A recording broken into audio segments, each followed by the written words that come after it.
Okay.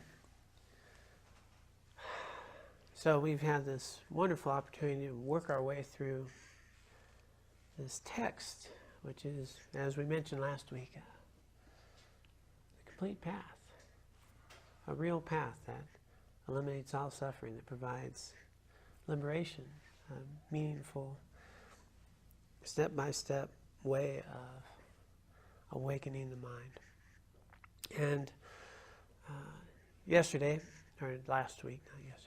week, we just went through a whole summary getting ready to bring the awareness into our fourth point.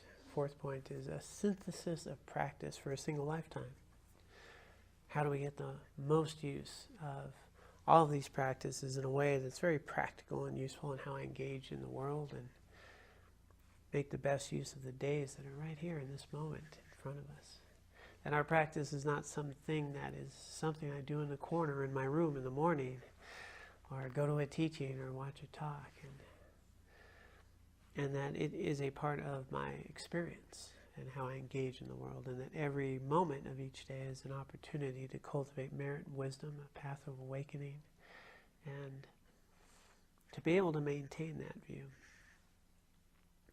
So that synthesis of practice for a single lifetime is really those 5 powers that really hold it nicely for us. It reminds us how to engage in this day and a day that will never come again. Another opportunity, eons of lifetimes, to be here now, to have a path, to have teachings that come from a lineage that have beings that have gone before us and say, here's the way. It's very straightforward. And that we have actually accumulated those specific qualities in this very lifetime. All the conditions right to be on such a path. And then how do we synthesize these teachings? So the first point, first sub-point of the fourth point, was the 5 powers. And there's a nice little piece on it about at the time of death. What happens at the time of death? How can you use these 5 powers as the body finishes? And how can we use this in a way to really maintain a consciousness towards our path of awakening next lifetime? And so they present these 5 powers in a little different order with a little subtle context of something a bit different. So I was going to talk about last week, and I spent the whole time getting ready to talk about it, providing the context. So I'm going to try not to do that again, and just get right to it. So just for those of you who haven't done a full, a whole study of Buddhism, the idea, fundamental understanding of Buddhism is that this body will come and go. We're pretty clear that's going to happen regardless of whether we're Buddhist or not Buddhist. This thing's going to come, it's going to go. But when the body finishes, what happens next? And so that's where different religions, spiritual paths, or scientists, have different views on what happens. And from a Buddhist teaching, it would say that the body ends, but the consciousness does not. The consciousness continues. And this consciousness starts observing and being aware of things differently. That's all. We just start seeing things differently. So the body finishes, and the consciousness for John is dependent upon this body. No body here. These 5 sort of dependently arising, called skandhas or aggregates, give rise to, I see me as John. You might see me as John. You might have a few other names for me too. But that's the label, and then I kind of see. Well, once this goes, the consciousness that knows John is there's nothing to give rise to that dependency of it's not there. This body's not here. And so the consciousness starts seeing things differently, becoming aware of something differently, and will start identifying itself a little bit differently. And how it starts seeing itself is going to be dependent on the seeds I've been planting through my lifetimes. And that just kind of makes sense on a pretty standard level, that if I do things frequently, I tend to keep doing those things out of habit. If I start having certain attitudes in my life, you'll notice that in your life, that's kind of your attitude. And so karma, on a very simple level, kind of plays out in the sense of habits and tendencies. What I do, I have a propensity to do more.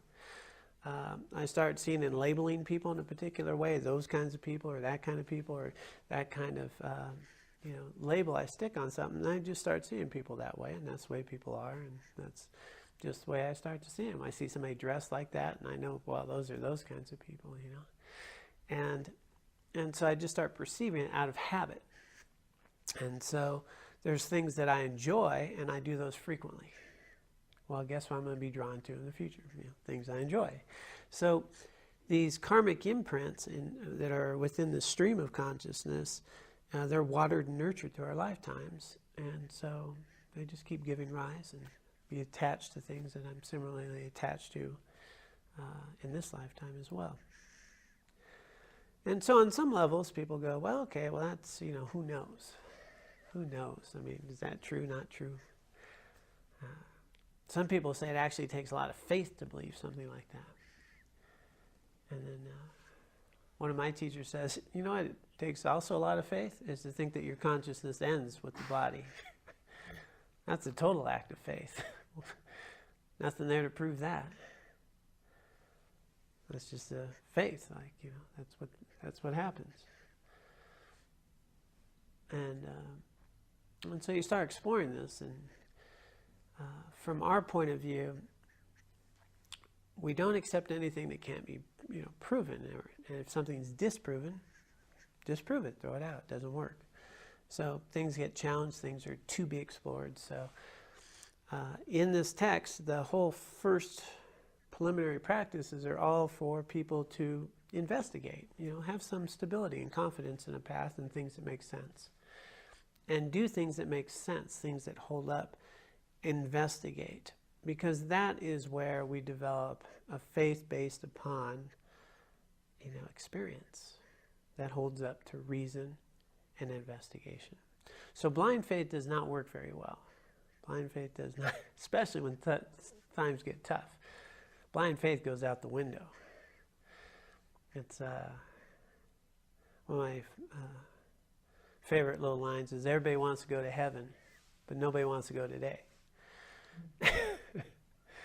So if I have a lot of faith in heaven and I'm a good practitioner, I'm going to heaven, who cares if I die today? I get to go to heaven. But not a lot of people have that kind of faith, right? And likewise, if this body comes and goes, will I be grasping and clinging to this life that I've built? Or am I just going to recognize that, life's come and go, and my consciousness continues, and this path that I've watered will continue. So it bears investigation. And so, we look at different things, and we start to understand, and we're not going to, again, get me in a whole context, but just the idea that, does this have some potential to be true or not true? Does it make sense or not? And what we look at from these yogis over these thousands of years, they start examining, well, where does consciousness come from? Where does it arise? And so that's, again, a previous point. Examine the nature of unborn awareness. So there's actually meditations. You start to explore this. Well, where's that moment of consciousness come from? Well, previous moment, that previous moment. Then you start, within those moments, was there a moment that where it began? Or within that moment, there's other sub-moments, and where did it begin? And you start to find that there's no beginning moment that we can identify. And my consciousness in this moment was born of the moment before that. And as a matter of fact, by the time I'm aware of this moment, that moment's already gone. The moment of awareness is aware of a moment that's not here anymore. It's so fast. And but there's a continuity of consciousness. That how I'm, I'm not shocked that you're still here. There's a continuity of, you were there a moment ago, still there.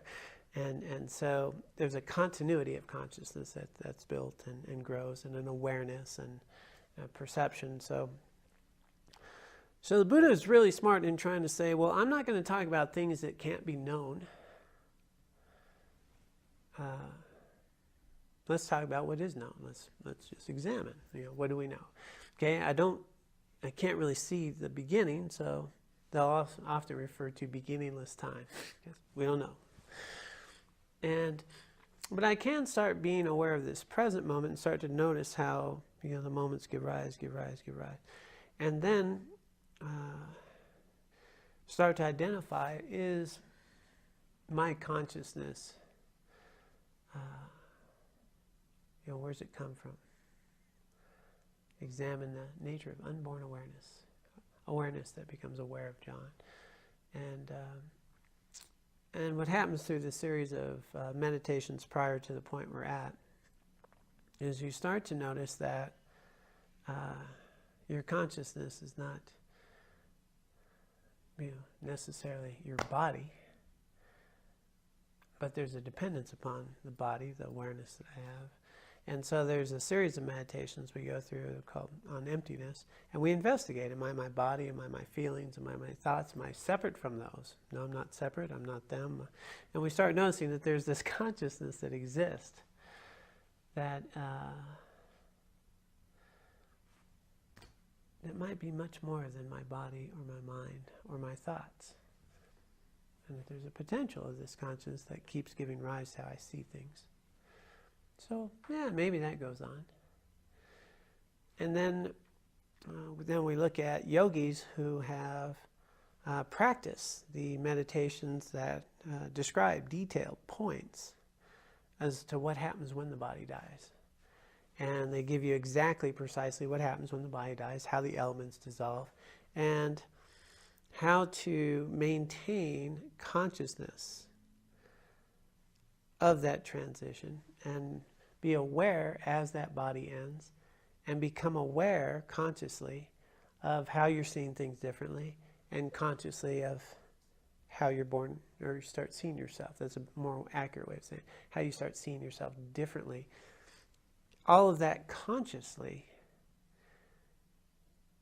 instead of the way we normally do it. Body dies, stuff happens, and I don't know what I was, last life.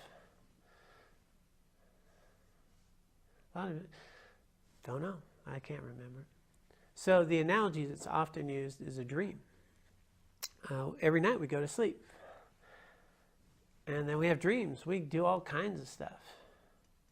We fly, we surf, we become different people, we walk through walls, we do all kinds of cool stuff. And we wake up in the morning, and most of the time we don't even remember all the stuff I did. And now I'm up and I'm awake again. But there's a stream of consciousness through that whole time. And so it's a really good analogy to how the body dies, and then we start seeing things differently. And so these are sort of prior teachings, and I know there's some people here, we've been going through these. We start to realize, wow. So we actually can learn to be conscious during our dreams. And you don't even have to be Buddhist for that. Yeah, Stephen LaBerge, I think, is the guy really well known on lucid dreaming, psychologist. You can practice lucid dreaming, being aware, and it's kind of cool because if you practice that, when you do notice you're in your dream, you can do all kinds of stuff. Hey, I'm going to go fly to, wherever. I'm going to, do whatever I want to do because you're in a dream. And you're in a dream. And you're consciously doing things like that. And so within Buddhist traditions, we have dream yoga where you don't remove moments of consciousness. You just stay conscious and you use those time periods to continue your practice. Again, nothing unusual about that. A lot of people do it that aren't Buddhist. So you go, okay, well now I can be conscious when I'm awake, I can be conscious when I'm asleep, and can I stay continually? And there's these lamas that have practiced this, and they've described this. Well, Well, does that hold up? I don't know. Have you ever met a Lama who's done that before? You know, and then are they just making up stories? You know, what's that about? So, you know, upon investigation. And so I've told this story a few times, of course, with my own teacher, Geshe Gelsen, here on the left, and having the opportunity myself to be present at his transition. And so that's when the gig's up, you know, because one of the really consistent things about yogis and practitioners that are authentic is they'll never tell you they're anything but a regular guy or woman. You know, no, you know, I don't know much about that. I just try to be a good person. Here's the teachings, and you know, I give all my teacher gave me this, and I give that to you, and you know, I once translated for a Larampa Geshe. Larampa Geshe is the highest level Geshe you can get. I mean, they have to debate for years and study and memorization, and they have to go against the big seats of great monasteries, and at our monastery there's only 2 a year that make it. This is a Larampa Geshe, and they had me kind of be an elaborate, you know, kind of translate and elaborate his points into a more subtle English. And he starts off for like a half an hour explaining how he's apologizing that he knows so little, and you know, he's been asked to teach, and I'm so sorry that you're stuck with me, and you know, I'm going to do my best, and you know, but you know, these, you know, and and then he just delivers a pew, pew, you know, just nails everything across the board, because you know, well, this is it. And but he spent like a half an hour apologizing and for how little he knows, and you know, just if there's any mistakes, it's my fault, it's not the teachings. And so that's very typical of these very authentic practitioners. And you know, His Holiness the Dalai Lama, if you ask him, I'm a simple monk, you know, that's all I am. And people have all these expectations, but you know, it's kind of silly. I'm just a simple monk. But when they die, the jig's up. Because that's when you know what's really happening. So when I was first ordained as a monk in India, and I lived at the monastery in Latte Lorong, Latte Rinpoche's house. He's the lama on your left. There was again this great Geshe who was very humble and subtle, and you know, kind, and he's act like a servant, and he's a great, you know, this Geshe. And he described to me exactly what happens when a great yogi dies, and how they stay in a meditative state for days afterwards. The body doesn't deteriorate, and they stay in this state of meditation till they're ready to transition. They do it consciously, and then what happens to the holy body afterwards, the special miraculous things that happen, and that little sand mandala at the bottom, and a little footprint that appears, all these things. He says, he tells me I'm just a new monk, and you know, I'm no one to impress. I'm just this ingy new white monk, and he tells me the whole story of he wants to check for himself, so he volunteered and was of service during the time this yogi died, and so he was at the death. He was throughout the time of meditation. He was there at the cremation. He volunteered for the cremation duty, and then he told me all the miraculous things at the end that happened. And body tends to shrink up. Sometimes there's rainbows that appear. You know, there's all these other things that happen. And I just was fascinated. I wrote it down. I mean, I wrote down details. And I thought, wow, how amazing. And I thought, God. And you saw this with your own eyes. You, yeah, you know, I mean, I wanted to check this out. And I thought, when, you know, I mean, whoever gets to do something like that. Long story short, for those of you, I know some of you know because you've been here a while, but when my teacher transitioned, I was there. I was there at the time of death. I was there through the transition, 2 double rainbows going. At the time his consciousness left the body 3 days after the physical body died. Observed that whole state, the body not deteriorating. 2 weeks later, back to India, again, no deterioration, shrinking up as described right out of the text. And escort his body back to India, do the cremations, and then all the miraculous signs that appear, including the little footprint and the little sand thing in front of everything. And I saw that with my eyes. So I go, well, maybe there's something to it. Maybe there's something to it. And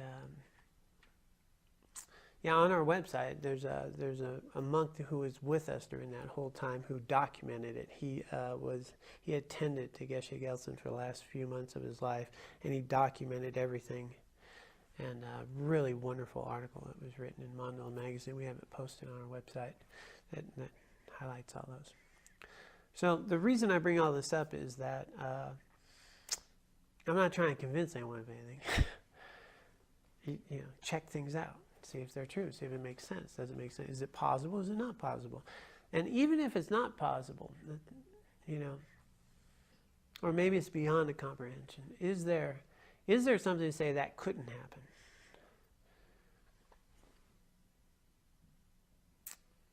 Is it worth exploring? The thing that I've found out in these years is that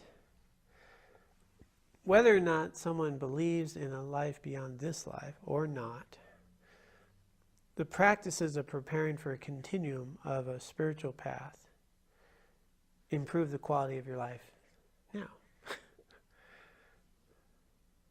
So it's one of these, you can't lose, it's a, whereas the other direction you kind of could lose a little bit. Grasping into worldly life and worldly existence and trying to find some lasting happiness in people, places, and things that can't give it. That doesn't work for anybody. It just doesn't work. It doesn't work psychology-wise. It doesn't work Western-wise. It just doesn't work. And but people that can learn to identify to a higher meaning and purpose in life can be less attached to reifying events and labels, and can understand that moments come and go, that events come and go, and what continually stays with us in this lifetime, just straight psychology, are the imprints, the strongest imprints of how I lived my life. That's just the way it is. And if I do things that are more virtuous and healthy, I tend to feel better about myself. And if I do things that are kind of harmful and I feel bad about myself. And that's all an inside job. You can give me awards all day long, but if I didn't earn them, I'm not going to feel good about them. And that's the deeper understanding here.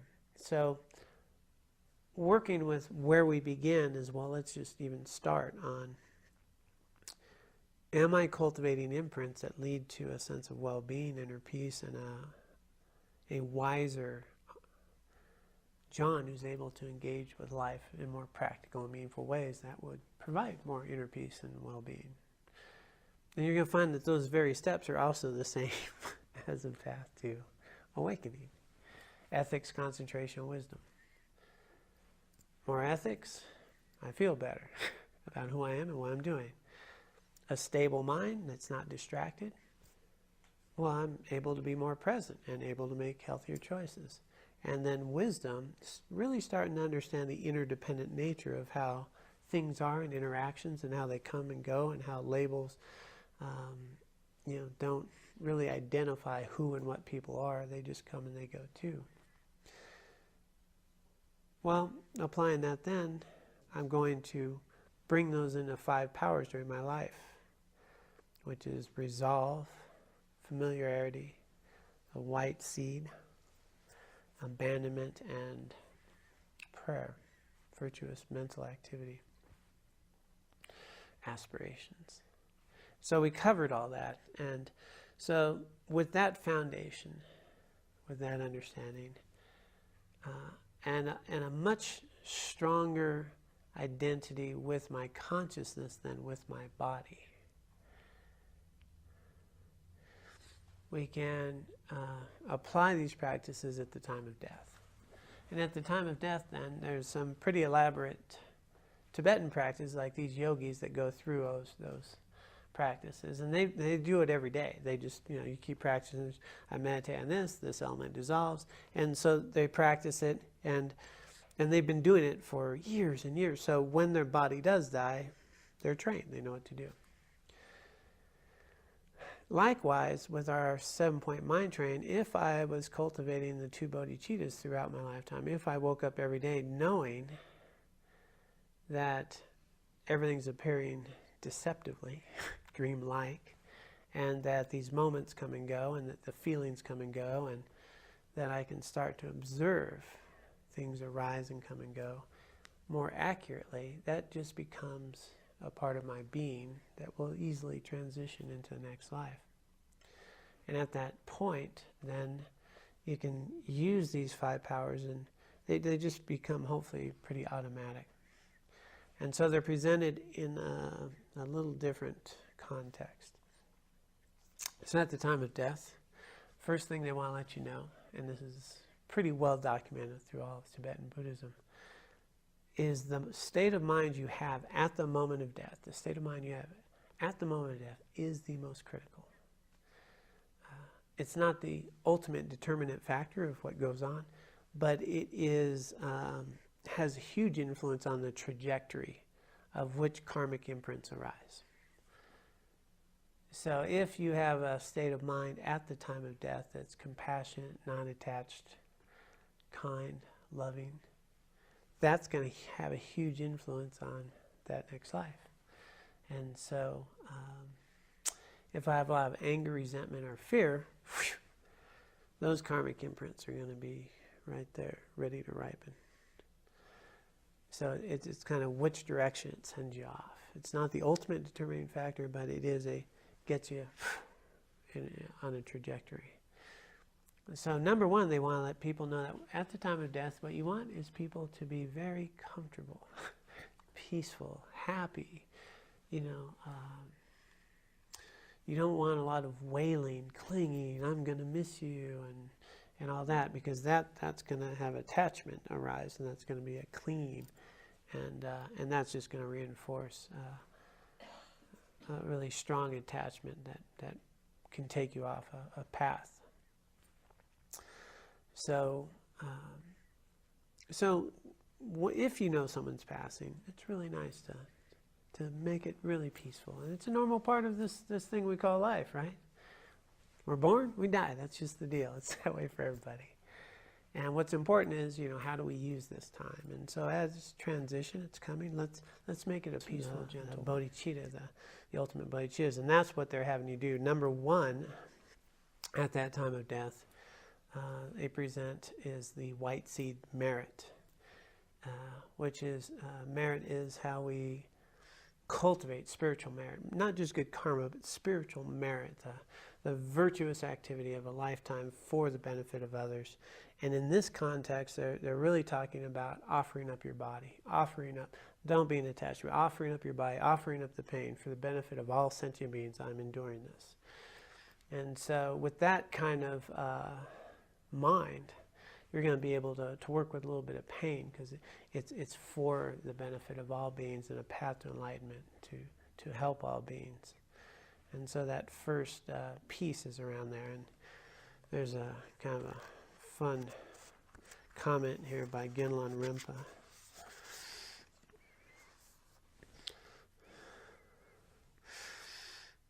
So we covered just prior to death. Most influential is the mind stream.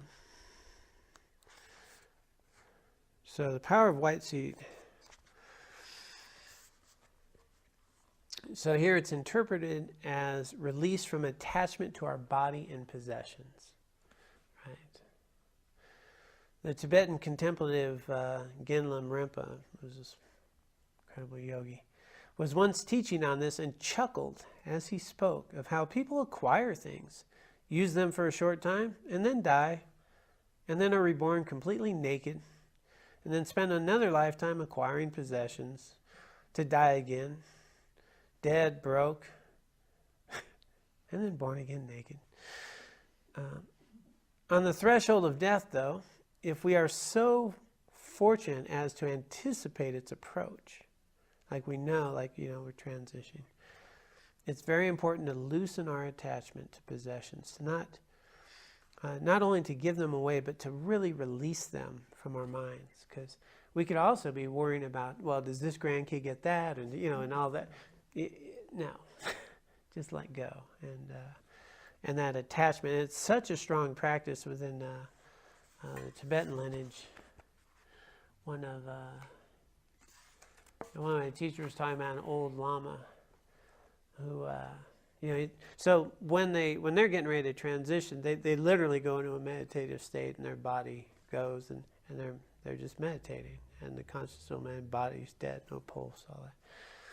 So this one yogi, he had his. When we're monks, we have monks' cups. Monks' cups are like they look more like a little wooden bowl.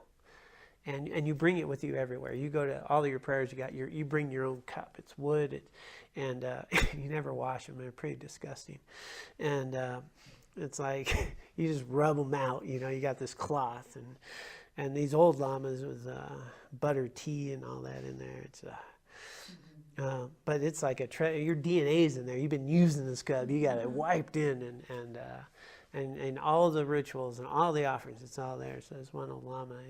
It's something that we get pretty attached to. His attendant was kept checking in on him. Is he gone yet? Because that's see if and he looked up, and this old monk, he thought he'd died, and he looked up. And the monk looked up. He reached over, grabbed his cup, threw it out the window. He goes, okay. Yeah, now I can transition.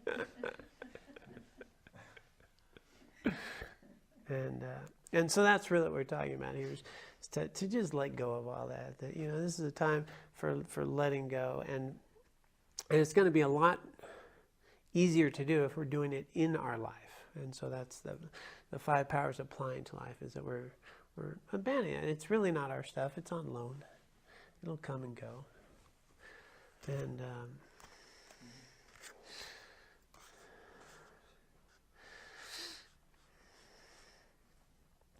when death comes, we have used up even our body. Shantideva tells us to regard the body as a loan for the duration of our lives, for us to use as an instrument in the service of others.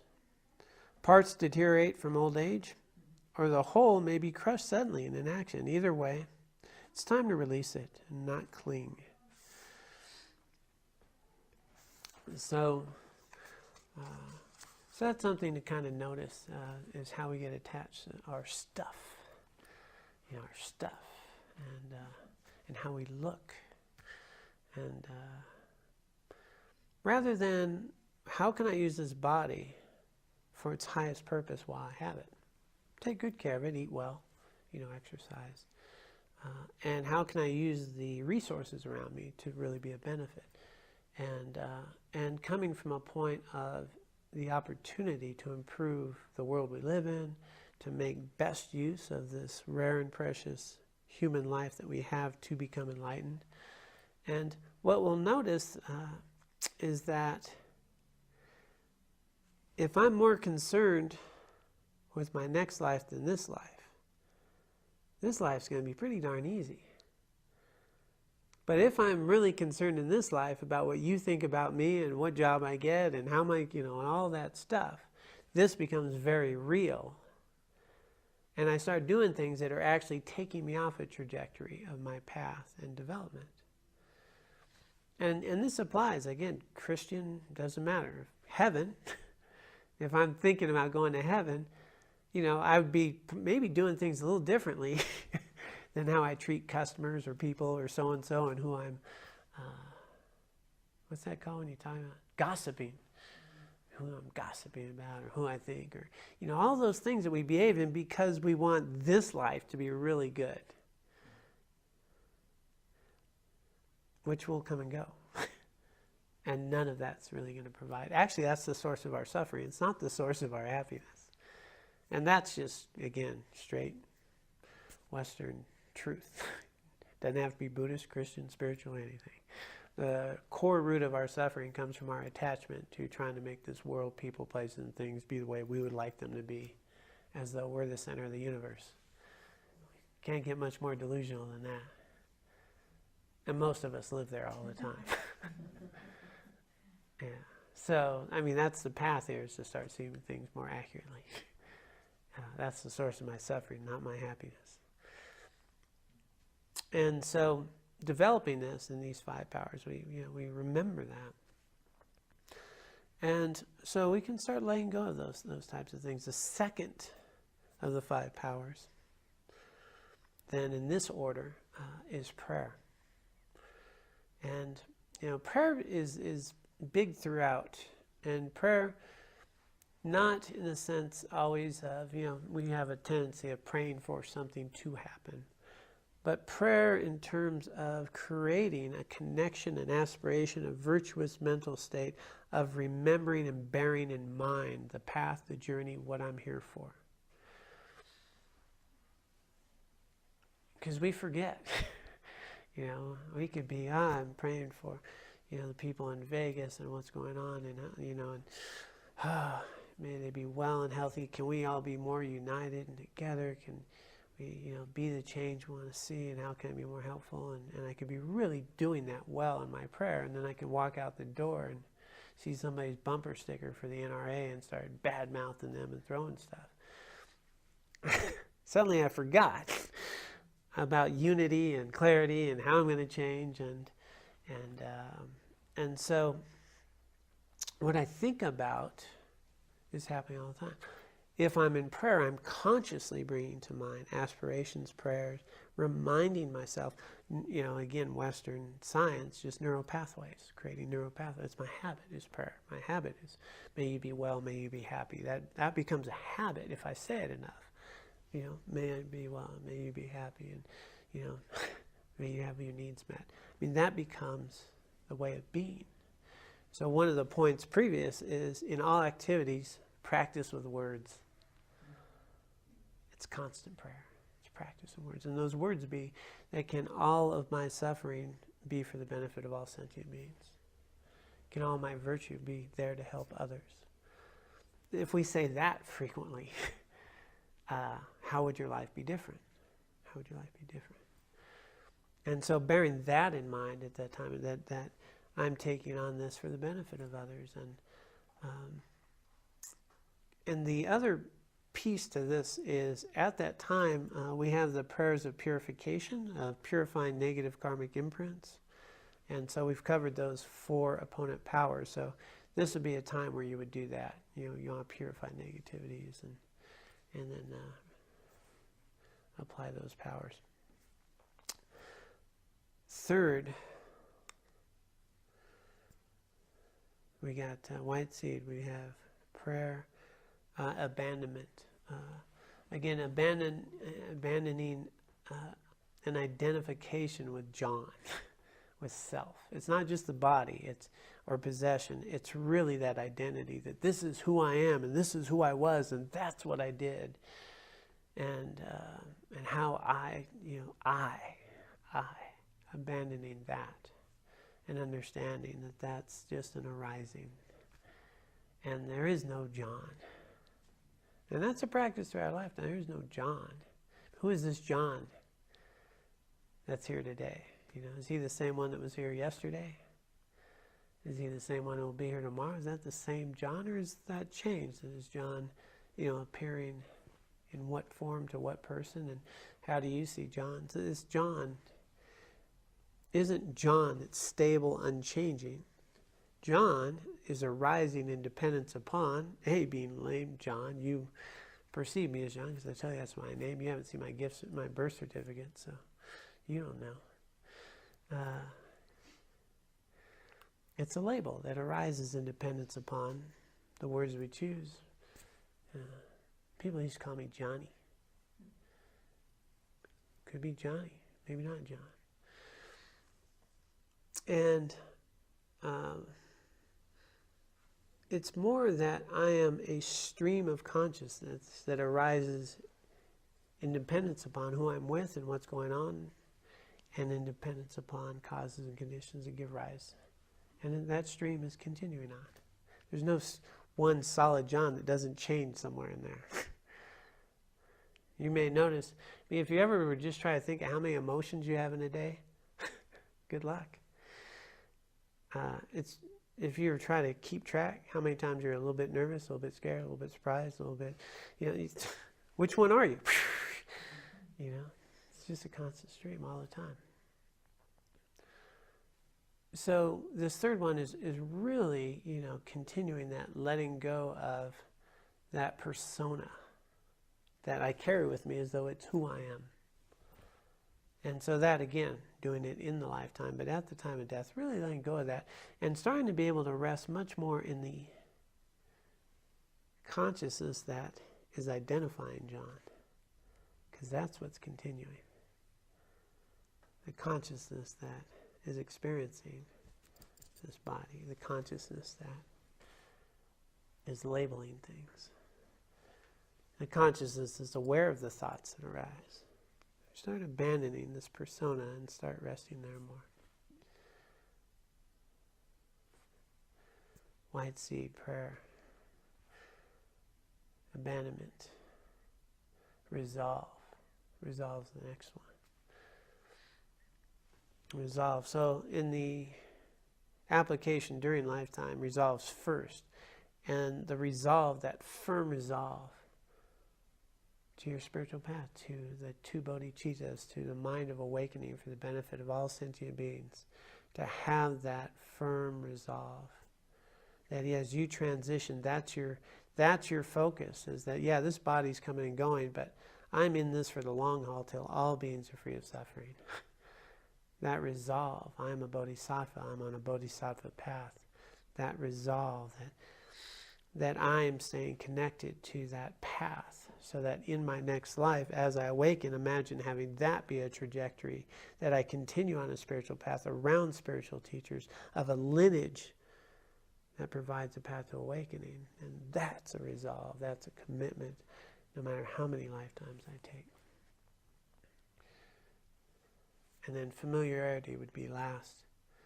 And familiarity is, again, really becoming familiar with that state of mind, the way of being in the world, the practices that arise, and this constant practice of Tonglen, of taking on pain and suffering and giving virtue. And in this practice of familiarity at the end, they give a specific posture at the time of death. It's an interesting thing. I've heard it many times. A posture at the time of death. It's also taught, and it's laying on your right side. Yeah, laying on your right side, right hand, and then one. Yeah, I think it's the little finger over your right nostril, and then breathing through the left nostril. And this has an impact on the subtle energies within the body, the elements, and how the pranas, we call lung in Tibetan, and those start to go sort of time of death. And that in that posture, it's recommended in this text to then do the Tonglen practice for the benefit of all sentient beings. And alternate that with a meditation on emptiness. Understanding the nature of phenomena itself. Really become familiarize your mind with then Tonglen and emptiness, which again would be the ultimate bodhicitta relative as you transition. And that's all good if you got time and you know you're going. Car coming at you, could be a little different. Think some good thoughts. But the point then, though, is that I've trained my mind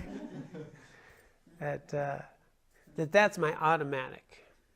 That's my automatic. Is that, going, well, I'm in this. I'm in this for long haul. That it's just the body. It's just the body going next life. So, and that can be the automatic. It's not the automatic if we don't practice much. But it can be. When I was traveling to India to become a monk, I was in a plane. Geshe was in that plane. And it hit some sort of air pocket. The plane basically just dropped. It just dropped, hundreds of feet. It dropped so quick and so radically that I looked up and a guy 3 aisles from me was bouncing off the ceiling, and he landed like aisles ahead. And it was a line. But I woke up to, we're done. There's powerlessness. You're done. And what did not arise was fear, which was interesting, because I hadn't been in that position in a long time. And to be that sudden, and my Audic one was a letting go, was abandonment. It was, I don't know if it would happen again. It just happened that time. So, just saying. Plus, I was waking up out of sleep, so I don't know, it could be relaxed. But I woke up to seeing a guy bounce off the ceiling and plane going, just dropping fully. And finally, it did catch, and it started bouncing all over. And apparently, I'm still here. But it was really severe. There was screaming, people broke legs. It was just this horrific, people bellowing. And even the crew after that, usually they're pretty calm, and calming. They're like freaked out, and the guy's not coming on the intercom, and people are screaming, and you're going, wow, this was close, So, but that can be an automatic if we train, if we practice. So,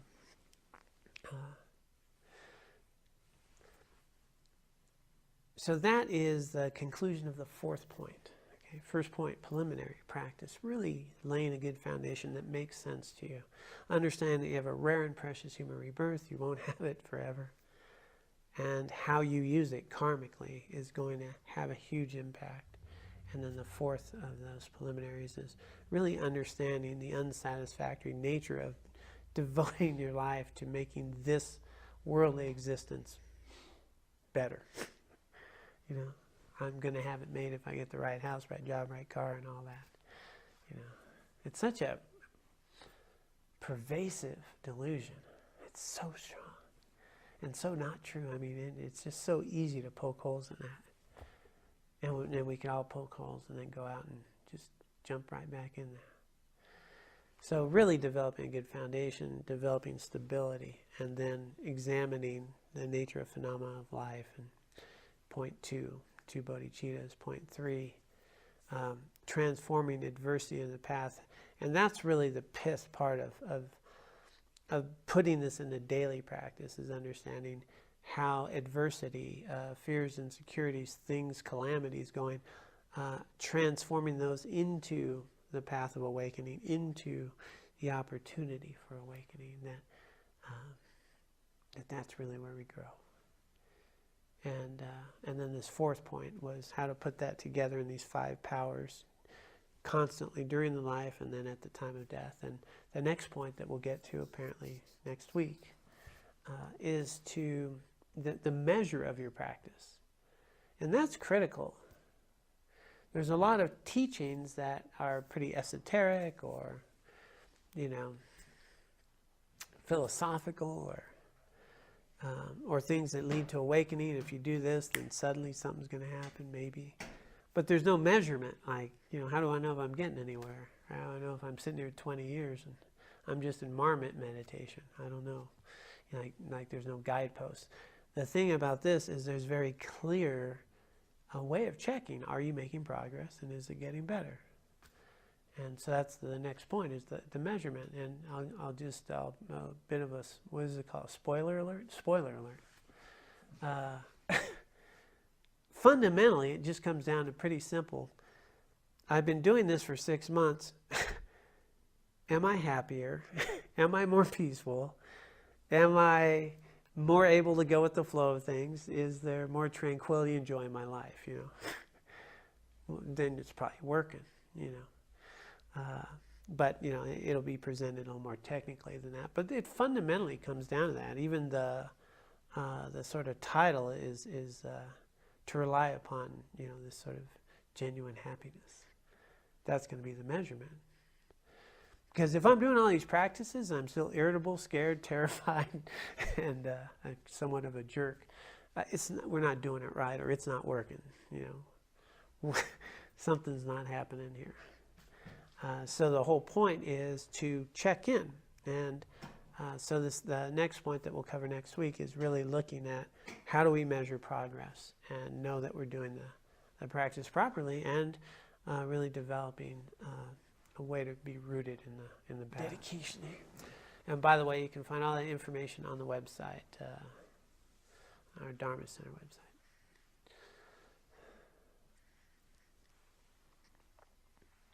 Let us dedicate the merit and wisdom that we have accumulated here today, both individually and collectively.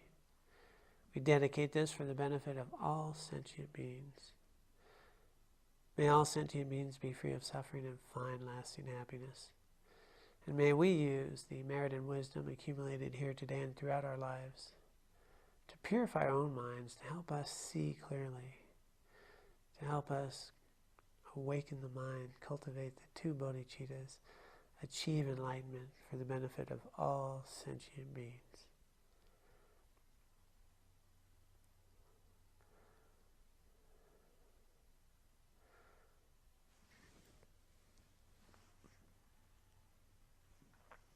All right. Thank you all for coming tonight. Joy to have you. Thank you for joining us online. Be well, and as usual, let's try to stay out of trouble, okay?